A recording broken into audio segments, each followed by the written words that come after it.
আমরা এখন ইজি ফিজ বই থেকে টাইপ 4 এমসিকিউ সমাধান করাবো। তোমরা যারা এখনো ইজি ফিজ বইটি সংগ্রহ করনি দ্রুত সংগ্রহ করে ফেলো। চলো আমরা দ্বিতীয় অধ্যায় টাইপ 4 এ চলে যাব। তো দ্বিতীয় অধ্যায় টাইপ 4 এ কি বলেছে খেয়াল করো। গতিশীল বস্তুর বেগের মানকে কি বলে? আমরা জানি গতিশীল বস্তুর বেগের মানকে দ্রুতি বলা হয়। সময়ের সাথে কোনো বস্তুর অবস্থানের পরিবর্তন হারকেও দ্রুতি বলা হয়। অতিক্রান্ত দূরত্ব পরিবর্তনের হারকে কি বলা হয়? অতিক্রান্ত দূরত্বের পরিবর্তনের হারকেও আমরা কি জানি বলতো? অতিক্রান্ত দূরত্ব। স্মরণ হলে সেটা বেগ বললো, দূরত্ব হলে কি বলতো? দ্রুতি আমরা বলতে পারি। এরপর আসো আমরা বলতে পারি বেগের মাত্রা কোনটি? বেগের মাত্রা হচ্ছে এলডি ইনভার্স 1। দ্রুতির মাত্রা কি? Same এলডি inverse 1। কোনো গতিশীল বস্তু যদি সময় টি সময়ে ডি দ্রুত অতিক্রম করে তবে তার ভি কত হয়? ভি কত ডি বাই কোনটি বেগের একক? Metre per second. সবাই জানো মিটার পার সেকেন্ড কোথায়? দেখো তো, এগুলো ইজি জিনিস দেওয়া হয়েছে, প্রথমে একটু আস্তে আস্তে ছোট। Metre per second. স্মরণের হারকে কি বলা হয়? স্মরণের হার, সময়ের সঙ্গে স্মরণের হার। বেগ ঘূর্ণায়মান বস্তুর ক্ষেত্রে ধ্রুব হতে পারে না কোন রাশিটি? বেগ কিন্তু ধ্রুব, কনস্ট্যান্ট হতে পারে না। যখন বস্তু ঘুরে তখন কিন্তু বেগের দিক পরিবর্তন হয়ে যায়। দিক পরিবর্তন হলে সেখানে আর কনস্ট্যান্ট থাকা যায় না। 103 দেখো কি বলেছে? রৈখিক গতিতে কোনো, দেখো রৈখিক গতিতে কোনো দুটি রাশির সাংখ্যিক মান একই হবে। সাংখ্যিক মান একই। বেগ ও গতির দ্রুতির সাংখ্যিক মান কি বলতো? একই সাংখ্যিক মান হয়ে থাকে। মধ্যাকর্ষণ বল ক্রিয়া না করলে পরন্ত বস্তু কিভাবে পড়তো? সমবেগে পড়তো, কারণ বস্তু যে বেগে পড়তেছে আদি বেগে শেষ বেগে তা থাকতো। যদি গতিশীল কোনো বস্তুর বেগের মান ও দিক অপরিবর্তিত থাকে, মানে কোনো গতিশীল বস্তুর বেগের মান ও দিক চেঞ্জ হয় না, অপরিবর্তিত থাকে, তাহলে সেই বেগকে কি বলা হয় বলো দেখি? সুষম বেগ। সমবেগ বলতে পারি, বেগের মান ও দিক চেঞ্জ হয় না। 54 কিলোমিটার পার আওয়ার সমান কত metre per second? 54 kilometre per hour. এটাকে 54 কিলোমিটারকে মিটার নিয়ে আসো 1000। 1 কিলোমিটার সমান 1000 মিটার, আর আওয়ার ভাগ হয়ে আছে, তাহলে 3600 সেকেন্ড সমান 1 আওয়ার। তাহলে দেখো কত আসে?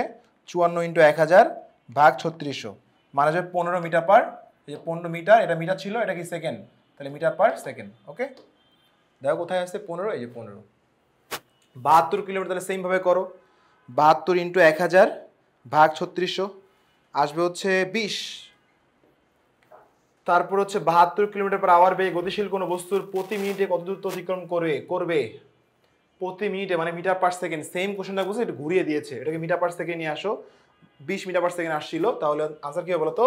108-এর 20 প্রতি সেকেন্ডে 20 মিটার অতিক্রম করবে।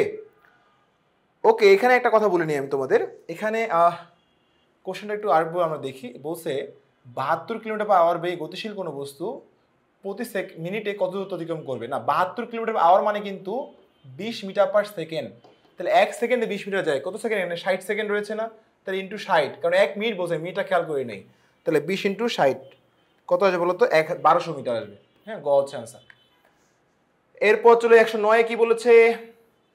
সুষম ত্বরণে চলমান কোনো বস্তুর বেগ 2 সেকেন্ডে 4 মিটার পার সেকেন্ড হতে বৃদ্ধি পেয়ে 8 মিটার পার সেকেন্ড হলো। অর্থাৎ বেগ কিন্তু 4 থেকে 8, বেগের পরিবর্তন 4 সেকেন্ড পর বস্তুর বেগ কত হবে?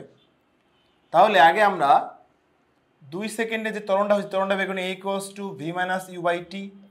তাহলে বেগের পরিবর্তন কত? শেষ বেগ ছিল 8, আদি বেগ 4, সময় 2 সেকেন্ড। তাহলে 4 ভাগ 2, 2 হচ্ছে ত্বরণ। তাহলে 4 সেকেন্ড পর 4 সেকেন্ড পর বস্তুর বেগ কত? v equals to u plus at. So 4 second পর, তাহলে আদি বেগ কত? আদি বেগ হচ্ছে আমাদের 4, এই যে 4 সেকেন্ড বৃদ্ধি পেয়ে ত্বরণ ছিল কত? 2, টি হচ্ছে 4 সেকেন্ড। 4 দুগুণ 8 আর 4 কত বলো তো? 12 মিটার পার সেকেন্ড। তাহলে 109 আমার কি হবে? 12 মিটার পার সেকেন্ড হচ্ছে আমাদের আনসার।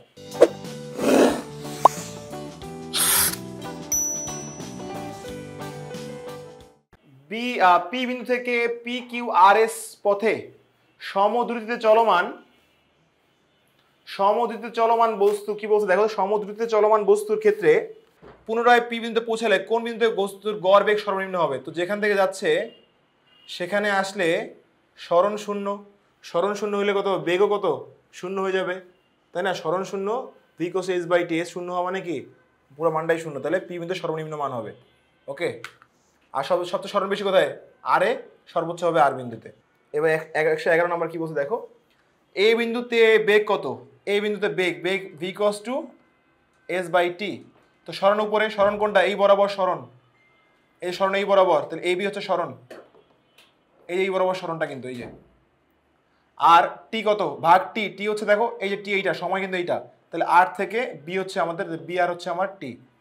তাহলে এবি বাই হচ্ছে কি বলতো বিআর, এটা হচ্ছে এ অ্যান্সার। যদি কোনো গাড়ি ঢাকা থেকে নীলফামারী যাওয়ার পথে সকাল 7টায় রওনা হয়ে 6 ঘন্টায় 300 কিলোমিটার পথ অতিক্রম করে, তাহলে তার গড় দ্রুতি কত? গড় দ্রুতি হচ্ছে v d by t, but গড় দ্রুতি হবে কি টোটাল, তাহলে মোট ডি বাই মোট টি, ঠিক আছে। ডিস্টেন্স কত বলো তো? 300 কিলোমিটার পথ, তাহলে 300 কিলোমিটার মানে তাহলে মিটার নিয়ে আসে 1000 গুণ করে দাও।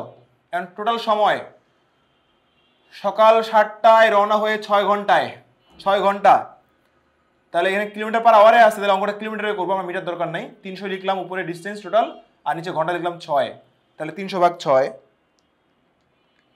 50 কিলোমিটার পার আওয়ার। 100 হচ্ছে কি বলতো 50। নর্মাল অঙ্ক এগুলা, তোমরা পারো সবাই, হোক এগুলো তো সমস্যা হওয়ার কথা না। এরপর চলে যাব আমরা পরবর্তী প্রশ্নে। একটি গাড়ি 10 সেকেন্ডে 25 মিটার দূরত্ব অতিক্রম করে, দেখো 10 সেকেন্ডে 25 মিটার দূরত্ব অতিক্রম করে, গাড়ির গড় দ্রুতি কত? তাহলে V cos V by T, গড় পেয়ে যাবে, ডিস্টেন্স কত 25 আর টি 2.5, কই 2.5 মিটার পার সেকেন্ড। ওকে, বেগের পরিবর্তন হয়, মানের পরিবর্তন হলে অবশ্যই, দিকের পরিবর্তন হলে অবশ্যই, কারণ ভেক্টর রাশি মান ও দিক যে কোনো একটা পরিবর্তন হলেই বেগের পরিবর্তন হয়ে যায়, মান ও দিক উভয়ের পরিবর্তন হলেই, তাহলে 1 2 3টাই আমার রাইট অ্যান্সার। ওকে, এবার আসো পরেরটাই আমরা দেখব।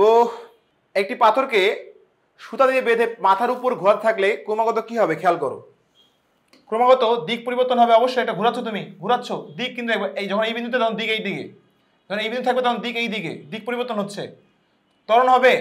দিক পরিবর্তন হলে কিন্তু বেগের পরিবর্তন হয়ে যাওয়া, কারণ মান ও দিক যে কোনো একটা পরিবর্তন হলেই বেগের পরিবর্তন হয়ে যায়, তাহলে বেগের পরিবর্তনকে ত্বরণ বলে, তাহলে ত্বরণ হবে। সমবেগ তো হবে না, ত্বরণ হলে সমবেগ হবে না, তাহলে 1 আর 2 হচ্ছে আনসার। একমুখী রৈখিক গতির ক্ষেত্রে কোনটি সঠিক? দেখো, সরণের মান অতিক্রম দূরত্বের সমান একমুখী রৈখিক, তো সরণ যতটুকু দূরত্ব কি তাই হবে। সরণের মান অতিক্রম দূরত্বের অপেক্ষা কম, ওটা তো 1 নম্বর ঠিক হলো, 2 নম্বর অটোমেটিক ভুল। বেগের মান ও দ্রুতি সমান হবে, একমুখী, দিক পরিবর্তন হচ্ছে না, দ্রুত যা সরণতা, তাহলে দ্রুতি যা বেগও কি বলতো তা, তাহলে 1 ও 3 হচ্ছে রাইট আনসার। আশা করি তোমরা এটা বুঝতে পারছো। তো তোমরা এখনো যারা আমাদের ইজি ফিজ বইটি সংগ্রহ করোনি, দ্রুত সংগ্রহ করে ফেলো। নেক্সট পর্বে দেখা হবে। আল্লাহ হাফেজ।